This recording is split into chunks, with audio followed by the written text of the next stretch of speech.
Hello and welcome to New Filmmakers Los Angeles in partnership with Movie Maker magazine. My name is Danny DeLillo. We're here at the South Park Center. I'm delighted to be with Jack, who's come all the way from New York City to be with us with his movie, Will You Please Hit Me? Please don't, but Will You Please Hit Me? So let's take a little clip. I want you to hit me. What? Who is she? She's nobody. I think I'd like to meet her. I don't think that's a good idea. Why can't you be mad? I don't want to be mad.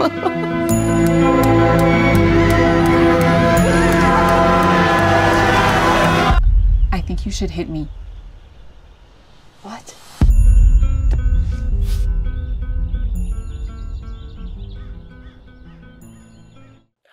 Jack, thank you so much for being here. Thank you for welcome to the New Filmmakers LA family. Thank you. Wow, I love this festival a lot. Like it's been really special being here, and so there is kind of a family vibe to it. So yeah, we'll never let you go now. That's it. I love that. We're part of it forever. Yeah. But no, seriously, thank you firstly for taking the trip to come here. With your wonderful partner in crime as well. And bringing the film to us. Last night was so great, and it was so nice to see your film on the big screen. How was that experience for you? Yeah, I also edited the film, so I've watched it so many times on a very small screen, and so much intention went into getting the color right and the sound right for a theater. And it was a lot of like, well, I hope that this is gonna be right. And so it just feels so satisfying to see it in a theater with an audience. It really was, the pacing of it is really designed for an audience. I come from like a live theater comedy background, and so I'm really used to an audience. Yeah, you need that vibration, right? Yeah, and so I find the movie just plays so different in front of a group of people than it does solo at a computer. And I just, it's the best. Totally. Yeah. And for those of our audience that haven't seen your film, how do you describe it? Sure. It's about two women with a turbulent past who run into each other in a bookstore and decide that the best way to move forward with their lives would be to punch each other in the face. And so as the fight progresses, we, through a series of flashbacks, learn about their past. And it ultimately kind of becomes about bottling up your anger, how you deal with your anger as a person, and grudges and what that does to you in time, and forgiveness.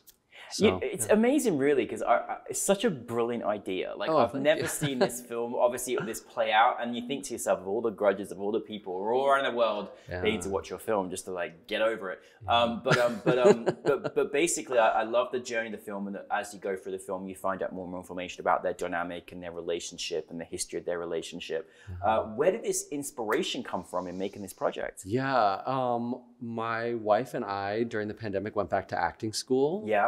Because we had been doing a lot of like sketch comedy before, and I love that world, but I just something about that pandemic, man, it's a lot, wasn't it? It was like, well, why do I do this? Why? What actually do I love about this? And so I realized, like, I would really love more acting training, like really good Meisner training specifically. So we went to Terry Knickerbocker in Brooklyn, and he just like changed my life. It was incredible. And while we were there, we met Leah, who is the lead in this also. She's Lisa. And we were taking movement classes when we were there. And around that time also, there was a Mike Lee retrospective at Lincoln Center. And I think I had seen like one of his films before that, and we just watched like everyone we could. He was there. And I learned about that process and that he used to make those films. And I had done a devising process before to make theater, and my wife and I are both improvisers, so we're used to that world. But I really thought, like, I would love to use this process to make a film. So once we were out of acting school, the three of us got together and we just started tossing around ideas of like, what would you like to make? And we realized we all had this a very similar story of another person running into them after a very long period of time and not knowing how to behave and not knowing what to do. And we took all those stories and we brought them into a rehearsal space, and we actually turned it into like abstract movement. Wow. And we were using lines from plays. Like I gave the two actresses, I think I gave them 3 lines from Waiting for Godot and 3 lines from Streetcar Named Desire. Wow. To just say back and forth to each other while they did these isolated movements that had to kind of do with the person from their history, like movements they remembered. Great. And then slowly we figured out the dynamic between these two characters. And then once I had the characters, it was about creating the script and figuring out how do I want to tell that story. So, yeah. I mean, you really had, it was fantastic acting performances. And it had to be to kind of create these scenes and these characters that you unraveled for us. But like, what I loved was just that you take all these techniques that you said that, you've learned and incorporate it into it. And it all now makes sense knowing those different incredible techniques now. What was it like as a director working on this? What was different for you working, with, especially with the stakes of these characters? What was that kind of process like working with your actors?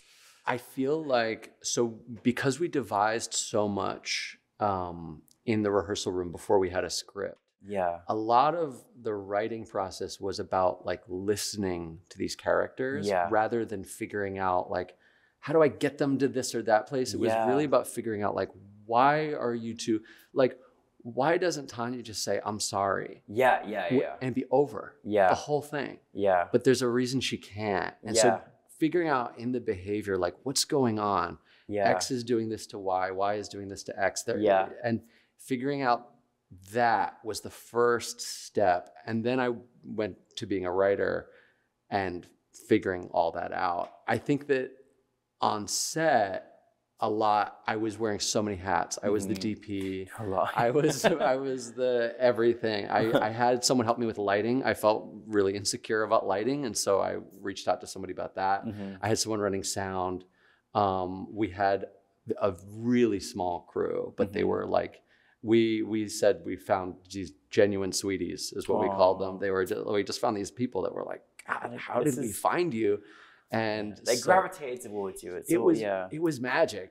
So that trying not to let wearing too many hats get in your way. Yeah, of course. Like, how do I not be distracted? When I should be working on an actor, how do I get the lighting out of my head? How do I get the shot out of, So figuring out how to juggle all that was kind of what was going on set. You did a great job. Thank you. Well done. And what's really nice as well is that you really gave us two characters where we are consistently learning more and more and more as it goes through from beginning, middle to the end, and that's such a great thing to do as a filmmaker, as a writer, where you can just carry us all the way through and we're consistently learning. We're like, oh, okay, I get it now, and so well done for that. And I love these characters that you created and that these incorporated these amazing techniques. From a sort of production standpoint, what was your trials and tribulations?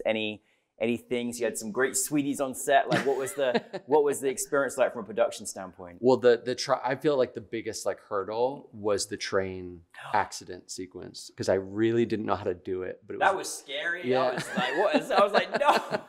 I was like, it becomes an action movie for about 30 seconds.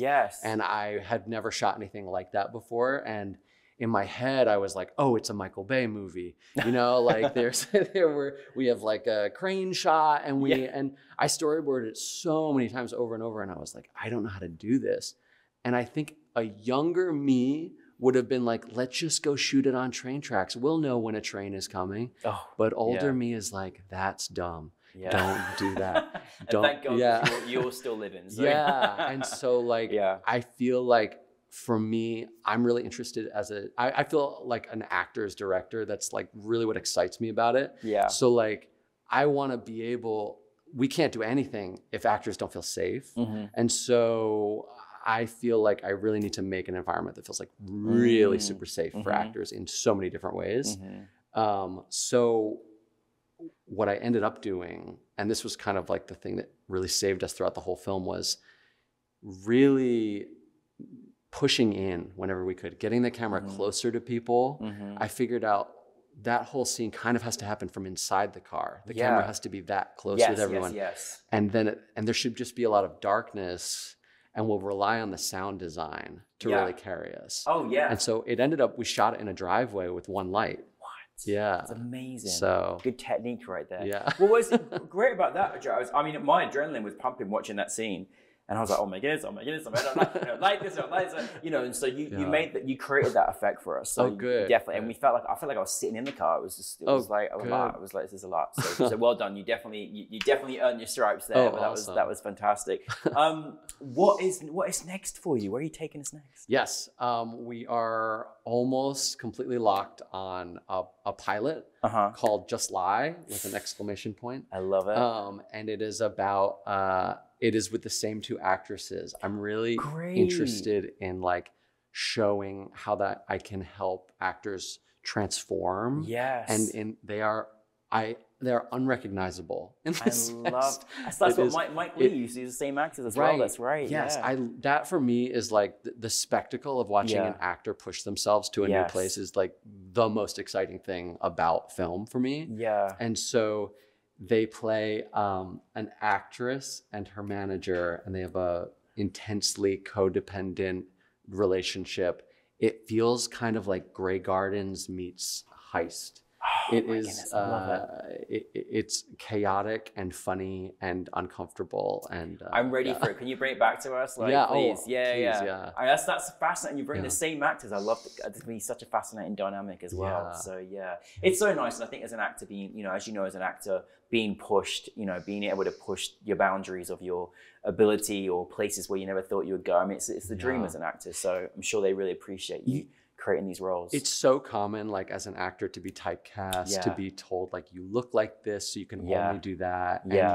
And to give actors opportunities to like really dig deep, find something new, rewrite some neural pathways, change the way they move their body. Like that's cool. Get the juices flowing, exactly. And just finally, any piece of advice, what do you go for as an artist, both in front, behind camera, as a filmmaker, storyteller? What kind of advice would you share with our filmmaking audience? What helps you in your journey? Wow. Big question, I know. I almost feel uncomfortable giving advice because I feel like I'm still in a stage of like needing advice. Yeah. So I want to be intentional about what I say here. Oh, you're very humble though, but you definitely taught us a lot today. Well, the thing that's jumping out to me is just like, listen, just listen. Know when to assert yourself creatively and ask more from people, but also listen and move your creativity in a way where you can make sense of things come up on set and you have to work within those boundaries. Don't be a dictator. Like, figure out how to work within the constraints of reality to make a new reality on film. Yes, we don't hear that enough actually, especially the word listen for sure. So I love that. Well, listen. Thank you so much, Jack, for being with us. Thank you for being part of our community, and thank you for bringing your fantastic film, and we are ready for where you take us next. So thank you very much. Thank you for having me. Like I said, this festival is so special. We're at the end of our run, and I was just saying to my mom, it's Mother's Day. And I was saying, I was saying like, this one's really special. I feel really lucky to be closing out our run on this because it's very different than every other festival. A lot of times you just show up and you get people to come and they see your movie and it's incredible to see it on a big screen. But this has been so much more about like community and building real connections with people. And it's like exactly what I needed for my soul right now. So thank you so much. Good, thank you. Well, we're very fortunate to have you part of our family now. So thank you so much. And we're so happy to have your film, but we're ready for the next. Oh, cool. So thank you, Jack, everybody.